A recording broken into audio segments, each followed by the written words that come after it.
May nangyari sa iyo ngayong araw. Maaring wala ka pang mga salita para ilarawan ang iyong nararamdaman, ngunit may isang bagay sa loob mo ang gumalaw, isang banayad na paglihis na nagpabago sa lahat ng iyong paligid sa isang kakaibang paraan. Nagising ka na may pakiramdam na ang tanawin ng iyong buhay, bagamat tila pareho lamang, ay pinalitan ng isang bersyong mas tahimik at mas mahigpit. Narito ako ngayon upang sabihin sa iyo ng eksakto kung ano iyon, sapagkat ang iyong nararamdaman ay hindi pagkakataon lamang. Ito ay isang panawagan na bumabasag sa ibabaw ng iyong nakagawiang gawain upang matagpuan ang isang bagay na inilibing sa iyo matagal bago mo pa matutunan kung paano mabuhay. Ano? Sa pagpapatuloy ng ating pag-uusap na ito, makikilala mo ang katotohanan tungkol sa mga palatandaang lumilitaw sa iyong mga araw at kung ano ang tunay na kahulugan nito para sa iyong landas. Mauunawaan mo ang eksaktong padron na humahadlang sa iyong mga hinahangad. Ang siklong tila walang katapusan, ngunit ngayon ay nahahayag na. At bago matapos ang sandaling ito, mayroong isang pahayag na bibigkasin ko ng tuwiran sa iyong buhay. Isang paghahayag na nagpapaliwanag kung bakit nakarating sa iyo ang mensaheng ito sa araw na ito, 15 ng Hunyo. Narito ka sapagkat alam ng iyong espiritu na mayroong isang orihinal na mapa, isang pagkakakilanlan na taglay mo bago pa man sabihin sa iyo ng mundo kung sino ang dapat mong maging. Napansin mo na ito, hindi ba? Ang mga sandaling iyon, kung kailan ng katahimikan, ay nagiging napakabigat, para bang ang hangin sa iyong paligid ay puno ng isang kuryenteng hindi makawala. Nararamdaman mo ang mga alon ng isang malalim na damdamin na bigla na lamang sumulpot. Walang pangyayaring magpaliwanag dito, para bang isang alaala na hindi sa iyo ay sinusubukang lumitaw. Marahil ay napansin mo ang mga pag-uusap sa mga taong laging bahagi ng iyong pangkat. Ngunit ngayon, bigla na lamang, parang walang laman, umaalingaw-ngaw ng mga salitang hindi na tumitimo sa iyong dibdib. At naroon ang pagkapagod. Hindi ito ang pagod ng katawan na gumagaling sa isang gabi ng tulog, kundi isang pagkaubos ng kaluluwa. Isang pagkahapo ng isang taong nagpapasan ng isang bigat na hindi kanya. Marami ang magsasabing ito ay krisis, stress o isang panahon ng kawalan ng balance.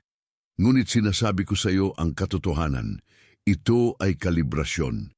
Ang iyong nararamdaman bilang isang pagkawala ng direksyon ay sa katunayan ang iyong panloob na sistema na inaayos ang dalas para sa mga darating na bagay.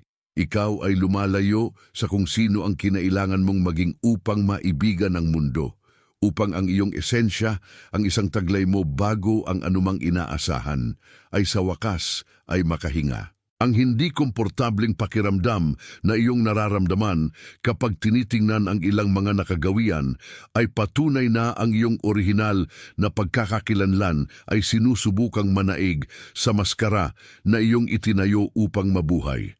Ito ay hindi problema. Ito ay isang paanyaya. Ito ang iyong pagkatao na nagsasabing tapos na ang yugto ng pag-aangkop at nagsimula na ang yugto ng paghahayag.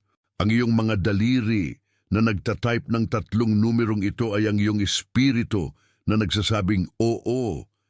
Ito ang pinakamaliit na kasunduan, ngunit ito ang pinakatunay sapagkat binabasag nito ang katahimikan ng iyong pagtutol at pinagtitibay ang iyong presensya dito.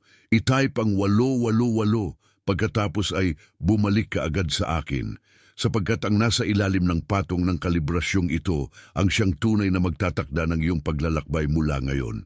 Ang iyong mga pinagdaanan ay hindi pagkukulang sa iyong dedikasyon. Mas pinagpaguran mo ito kaysa sa sinumang nasa iyong paligid. Inilalapat ang napakalaking lakas sa mga direksyong, sa simpleng salita, ay hindi na nagpapahintulot sa iyong paglago. Pinaghalo mo ang iyong tunay na gutom sa mga ruta na hindi patungo sa iyong layunin at iyon ang dahilan kung bakit gaano man kalaki ang iyong pagsisikap, ang pinto ay nananatiling nakasara. Ang pagkahapon na iyong nararamdaman ay resulta ng pagtatangkang suportahan ang isang istruktura na hindi na sinusuportahan ng iyong tunay na kapalaran. Matagal ka nang sinusubukang maging sagot sa isang problemang hindi idinisenyo para malutas mo. Ngunit mayroong isang mas malalim na istruktura, isang bagay na inilagay sa iyo bago pa man hingin ng buhay na maging praktikal ka. Isipin ang isang ugat na bumababa ng malalim lampas sa mababaw na lupa na nakikita ng lahat. Sa loob ng mga henerasyon, marahil itinuro sa iyo na ibaba ang iyong ulo, gumawa patahimikin ng sariling boses upang hindi makagawa ng kaguluhan. Ang ugat na iyon ay pinanatili sa ilalim ng isang lupain ng mga inaasahan ng iba, tuyot, walang tubig na magbibigay buhay dito.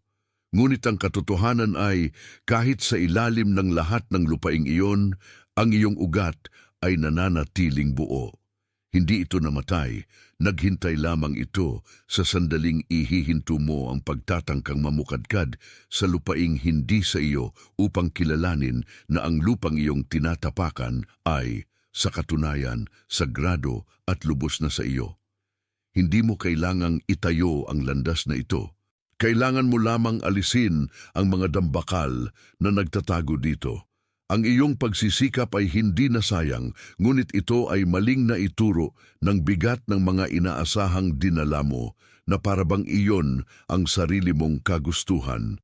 Kapag ginugol mo ang mga taon ng iyong buhay sa isang layuning hindi idinisenyo para sa iyong espiritu, ang pagkapagod ay hindi lamang pisikal, ito ay isang pagtutol ng iyong sariling esensya na humihingi ng pagbabago ng direksyon.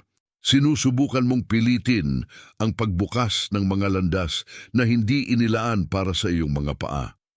Inilalaan mo ang iyong pangunahing enerhiya, ang iyong pagkamalikhain, at ang iyong pag-asa sa mga larang na walang binhi ng dapat mong itanim.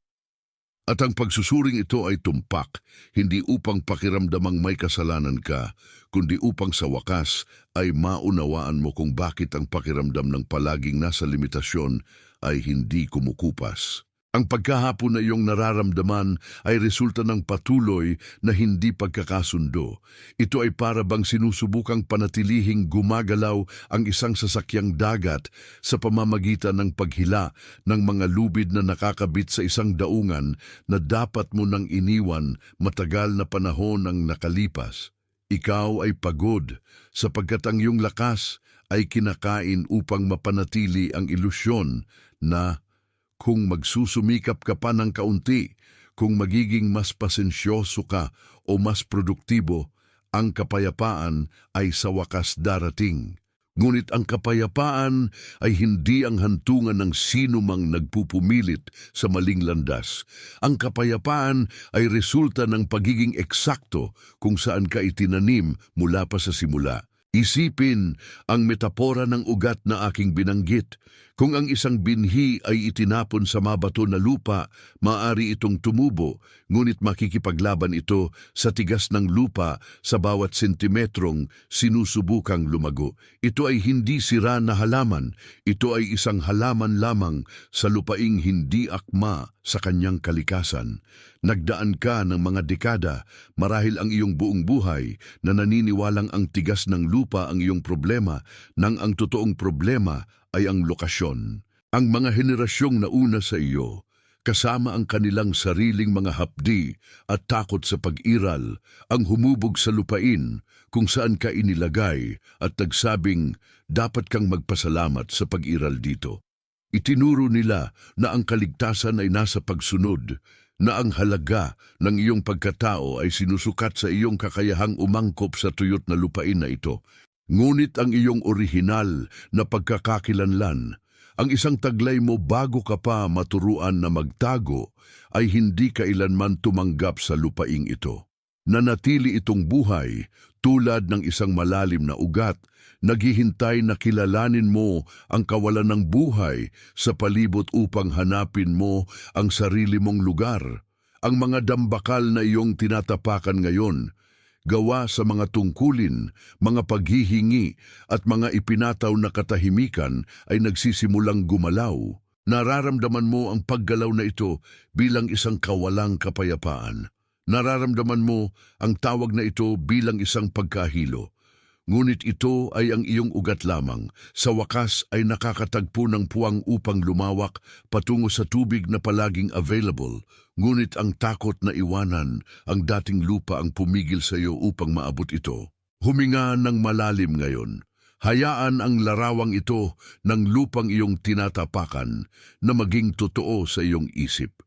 Payagan ang pahayag na ito na patatagin ang iyong pangako sa iyong sariling katotohanan. Ang pagkilos ng pagtatype ng 3 salitang ito ay ang tatak na inilalagay mo sa iyong personal na talaan na nagpapatunay na tapos na ang yugto ng pagtutol at nagsimula na ang yugto ng pagkilala.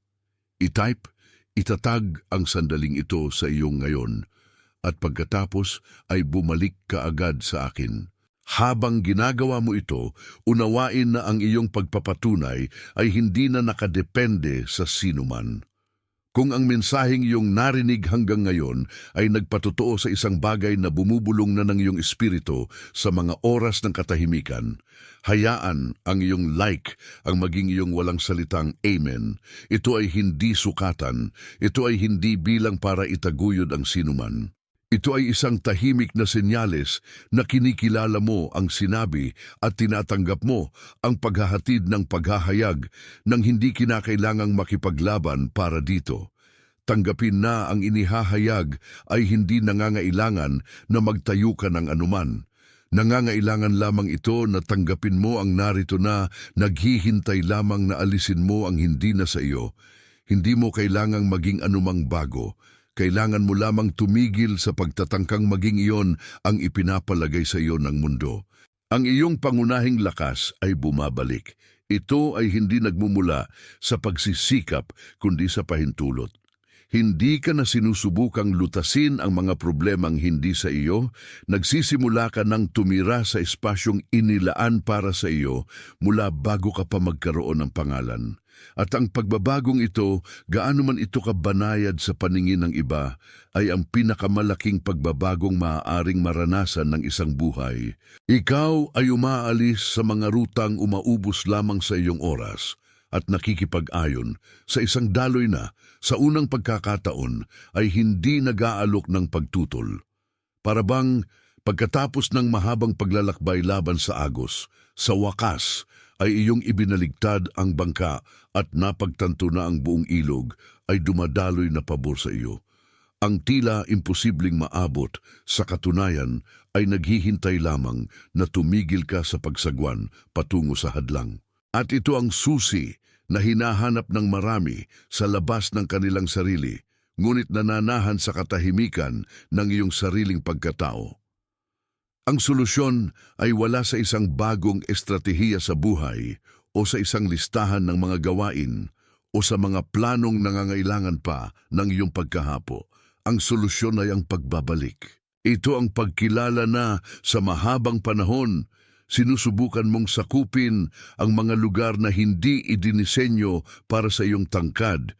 Sinusubukang magpasang mga bigat na hindi inilaan para sa iyong mga kamay. Sinusubukan mong maging arkitekto ng isang kapalaran na sa katunayan ay naitayo na, naghihintay lamang sa iyong pagdating. Ang pagbabalik ay ang pagkilos ng pagpapakawala sa kontrol. Ito ang pagtigil sa pagtatanong kung saan ka nagkamali at pagsimulang obserbahan kung saan ka napangalagaan. Napagtanto mo sa wakas na ang bawat paglihis, bawat pintong nagsara, bawat sandali ng matinding pagkabigo ay hindi mga palatandaan ng pagkabigo kundi ng pagbabago ng direksyon. Ikaw ay ginagabayan kahit na sa mga sandaling pakiramdam mo ay nawawala ka. Ang iyong orihinal na pagkatao Ang isang umiiral bago ang lahat ng patong ng mga inaasahan ng pamilya at lipunan ay ipinataw sa iyo ay humihingi ng daan. Hindi ito nangangailangan ng pag-aayos, nangangailangan ito ng espasyo. At ang espasyong iyon ay nalilikha kapag tumigil ka sa pakikipaglaban at nagsimula na lamang na umiral, narito, may malay at available.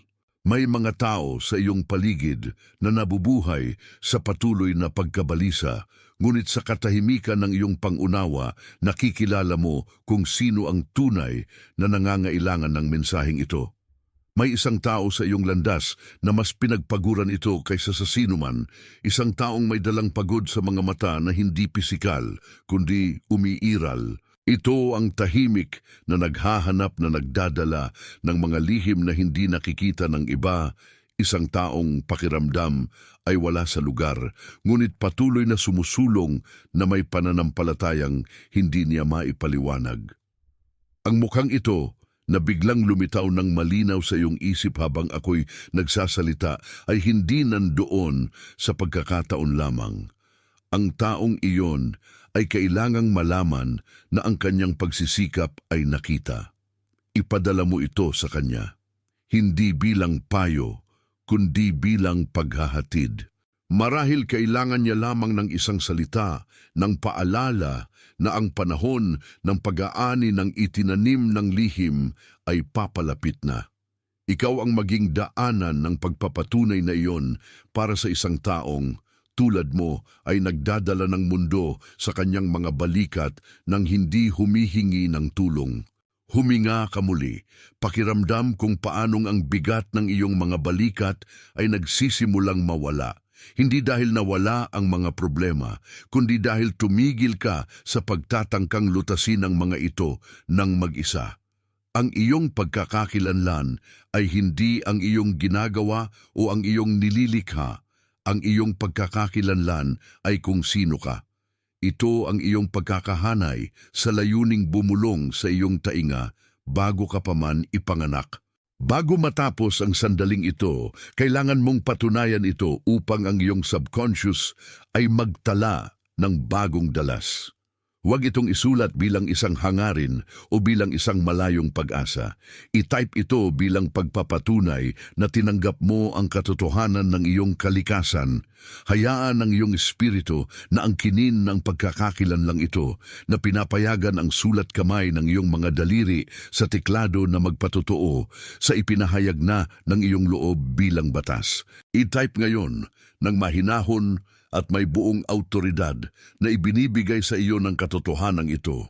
At pakiramdam kung paano nito pinatatatag ang iyong presensya dito, sa eksaktong sandaling ito. Nauunawaan mo na ba ang lawak ng nakataya? Naiintindihan mo ba na ang iyong paglalakbay ay hindi isang sunod-sunod na mga pangyayari, kundi isang sinulid ng ginto na dumaraan sa iyong buong kasaysayan na nag-uugnay sa kung sino ka noon, sa kung ano ang iyong nagiging. Ikaw ay nakatuon, ikaw ay hinirang, ikaw ay isinugo. Ang pangako ay sa katotohanang hindi mo na maikakaila pa. Ang paghirang ay ang autoridad na ibinalik sa iyo upang lumakad sa dating bumibigat sa iyo.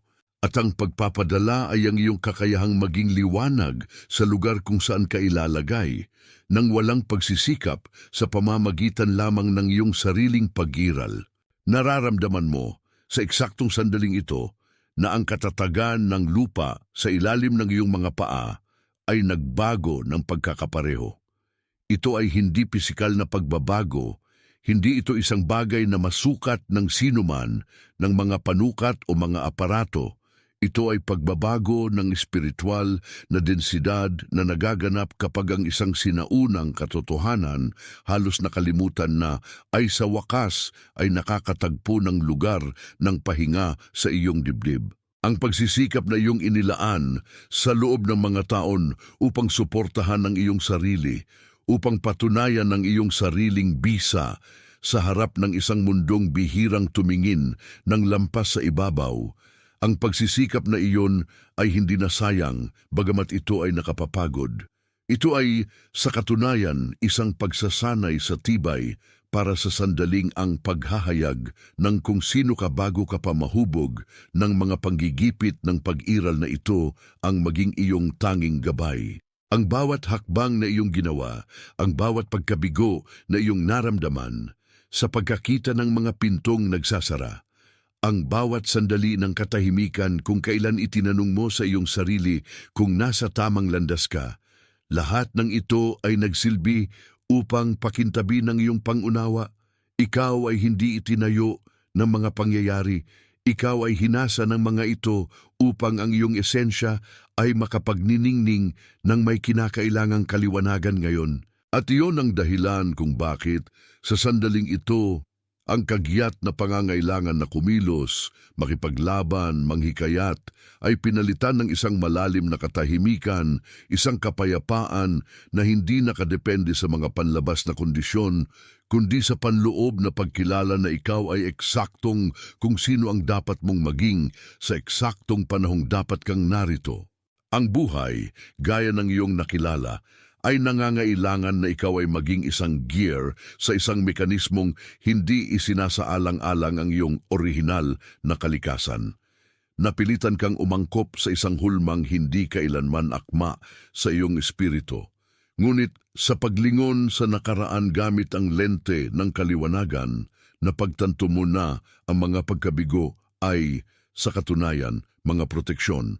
Ang mga pagkaantala ay hindi mga pagtanggi, mga paghahanda ang mga ito. Ikaw ay pinananatili sa isang estado ng aktibong paghihintay, handa para sa isang paghahayag na magbabago hindi sa iyong tanawin, kundi sa iyong pananaw sa tanawin. Ang dating pabigat ngayon ay nagiging isang baitang. Ang dating kalituhan ngayon ay nagiging ebidensya ng isang lahi, isang pamana na iyong dinadala at ngayon ay nagsisimulang gumising. Huwag subukang magmadali sa paggising na ito. Ang kalibrasyon ay isang mabagal na proseso gawa sa maliliit na paghinto, mga sandali ng katahimikan, mga iglap kung kailan ang mundo sa paligid ay tila kumukupas upang ang isang mas makulay na bagay ay makapangibabaw sa sentro ng iyong paningin. May karapatan kang tumigil, may karapatan kang pakawalan ang kontrol. May karapatan kang maging kung sino ka lamang idinisenyo para maging nang walang mga maskarang inilagay ng takot sa kakulangan o pangangailangan ng pag-apruba ng iba sa iyong mukha. Ito ay isang pagbabalik sa tahanan, isang pagbabalik sa lugar na iyon, kung saan ang iyong boses ay may autoridad, kung saan ang iyong pagnanasa ay isang utos, at kung saan ang iyong kapayapaan ay ang likas na kalagayan. Napansinin kung paano sa pagpapakawala ang enerhiya ay dumadaloy pabalik sa iyong sentro. Pansinin kung paanong ang kaliwanagan na dating tila isang gumagalaw na target, ngayon ay nagiging iyong sariling balat. Hindi ka na tumatakbo sa buhay, pinapayagan mo na ang buhay na kilalanin kung sino ka. Ito ay isang pagkakahanay na hindi nangangailangan ng mga paliwanag, na hindi nangangailangan ng mga katwiran. Hindi mo na kailangang manghikayat ng sinuman tungkol sa iyong nararamdaman, sapagkat ang dalas na iyong inilalabas ngayon ay nagsasalita ng mas malakas kaysa sa anumang salitang iyong mapipili. Ito ay isang autoridad na ipinanganak mula sa pagpapasakop. Isang lakas na ipinanganak mula sa kinilalang kahinaan. Mula sa sandaling ito, ang iyong nauunawaan ay hindi lamang isang konsepto, kundi isang realidad na tumitira sa iyong larangan ng panginginig. Naramdaman mo na ang pagtutol ay humihina, hindi dahil nawala ang problema, kundi dahil ang iyong pananaw dito ay umangat. Isipin ngayon ang isang agos na dating sinusubukang hilahin ka sa magkasalungat na direksyon at ngayon bigla na lamang ay nakikipag-ayon sa natural na daloy ng iyong sariling pagkatao. Ito ang diwa ng iyong pagbabalik. Para bang patong-patong, ang mga inaasahang ipinataw ng iba ay inaalis na inihahayag ang eksaktong hugis ng iyong orihinal na esensya. Hindi ka na nagpapatakbo sa ilalim ng pamamayani ng pag-iral, kundi sa ilalim ng batas ng pagkakakilanlan. Ang paglipat na ito ay nangangailangan ng isang tapang na iilang lamang ang nakauunawa. Ito ang tapang na hindi maging kung ano ang inaasahan nilang ikaw ay maging. Ito ang katapangang yakapin ang kawalan, alam na. Sa iyong kaso, ang kawalan ay hindi kakulangan. Ito ay espasyo para sa bago. Gunitain ang lahat ng mga pagkakataong iyong naramdamang ang iyong enerhiya ay kinakain ng mga proyekto, pag-uusap, o kapaligirang walang koneksyon sa iyong layunin. Iyon ay hindi nasayang. Iyon ay isang proseso ng pagsasala. Natututo ka sa pamamagitan ng pagkahapo kung saan tumatangging manahan ang iyong espiritu. Sa bawat pagkakataong pakiramdam mo ay wala sa lugar, iyon ay ang iyong kaluluwa na nagsasinyas na ang teritoryong iyon ay hindi ang iyong lugar ng pagtatanim. Isipin ang lalim ng iyong sariling ugat. Ang isang punong tumutubo sa mabato na lupa ay hindi pumili ng mga bato. Ngunit natutunan nitong lumiko sa palibot ng mga ito upang makarating sa tubig sa ilalim ng lupa. Ginawa mo mismo iyon, ang iyong kasaysayan, kasama ang lahat ng mga pagkaantala nito ay hindi isang pagkakamali sa paglalakbay. Ito ay ang kinakailangang pagpapatigas upang ang iyong pundasyon ay maging hindi matitinag. Kapag tiningnan mo ang mga kahirapan ng mga nakaraang panahon, hindi mo na nakikita lamang ang mga hadlang, nagsisimula kang makita ang disenyo. Napapansin mo kung paano ang bawat krisis ay isang pagsasaayos ng ruta upang hindi ka mawala sa mga landas na, bagamat tila may pag-asa, ay sa huli mga patay na dulo para sa iyong tunay na sarili. Mayroong isang katotohanan na ngayon ay nagpapahinga sa iyo tulad ng isang magaan na balabal. Ito ang pag-unawa na hindi mo na kailangang patunayan ang iyong pag-iral. Ang iyong pagkakakilanlan ay hindi isang tropeyo na dapat makamit. Ito ay isang katotohanang dapat tanggapin. Ikaw ay idinisenyo na may isang tiyak na lagda, isang kodigo na walang ibang tao ang nagtataglay. Sa pagtatangkang tularan ng iba, hinahadlangan mo lamang ang daloy ng iyong sariling pagkamalikhain. Ngunit ngayon, sa pagtanggap sa iyong natatanging lugar, binubuksan mo ang mga tarangkahan upang ang iyong personal na misyon ay magsimulang magpakita ng walang pagsisikap. Ito ang paglipat mula sa pagsisikap ng tao patungo sa daloy ng banal na awtoridad. Huminga ng malalim. Hayaan ang ideyang ito ng pagbabalik na punuin ang iyong dibdib. Ikaw ay hindi baguhan sa landas na ito. Ikaw ay isang taong nakatulog at ngayon, sa wakas, ay bumubukas ng mga mata sa tanawing palaging nasa harap mo. Ang iyong hinahanap sa labas, sa pagkilala, sa pagpapatunay o sa material na seguridad ay anino lamang ng narito na sa loob. Ang lugar ng kapayapaan na iyong hinanap ng husto. Ito ay hindi isang hantungan. Ito ang iyong panimulang punto. Ito ang pundasyong dapat mong itayo ang lahat ng iyong mga araw mula ngayon. Walang pangangailangan ng pagmamadali sapagkat ang oras sa sakop ng kaluluwa ay hindi sumusunod sa mga orasan. Ang lahat ng kailangang ihayag ay ihahayag sa eksaktong sandaling handa ka ng suportahan ang katotohanan iyon ng hindi uurong. Ang pagod na iyong naramdaman ay hindi tanda ng kahinaan kundi ng katatagan. Matagal mong pinigilan ang sarili mong tawag hanggang sa maubos na ng iyong pisikal na katawan ang panggatong ng paglaban. Ngayon, kapayapaan na ang iyong panggatong, kaliwanagan ang iyong direksyon, at ang katiyakan na ikaw ay ginagabayan ang iyong palaging kasama. Pansinin kung paano nagbago ang iyong paghinga. Hindi na ito mabilis at balisa, malalim na ito, may ritmo, nakakonekta. Ikaw ay itinutuno sa isang mas mataas na dalas. At kung minsan nangangailangan ito na ikaw ay magdiskonekta sa mga dating dalas na dating normal, ngunit ngayon ay para na lamang ingay. Ang katahimikang iyong hinahanap ay ang dambana kung saan ang iyong orihinal na tinig ay sa wakas ay naririnig. Huwag katakutan ng katahimikang ito. Ito ang tinig ng iyong may likha na direktang nagsasalita sa bahagi ng iyong pagkatao na hindi kailanman nakalimot kung sino ka talaga. Sa pagpapatuloy ng paglalakbay na ito, mapapansin mo na ang iyong presensya pa lamang ay nagbabago na sa kapaligiran. Hindi mo na kailangang ilakas ang boses para marinig o magpumilit para mapansin. Ang aura ng isang taong talagang alam kung sino siya at kanino siya nauukol ay may sariling bigat, isang grabidad na umaakit sa kinakailangan at umayaw sa hindi na kailangan. Ikaw ay pumapasok sa kapanahunan ng iyong layunin. Hindi ito isang bagay na iyong ginagawa, ito ay isang bagay na ikaw.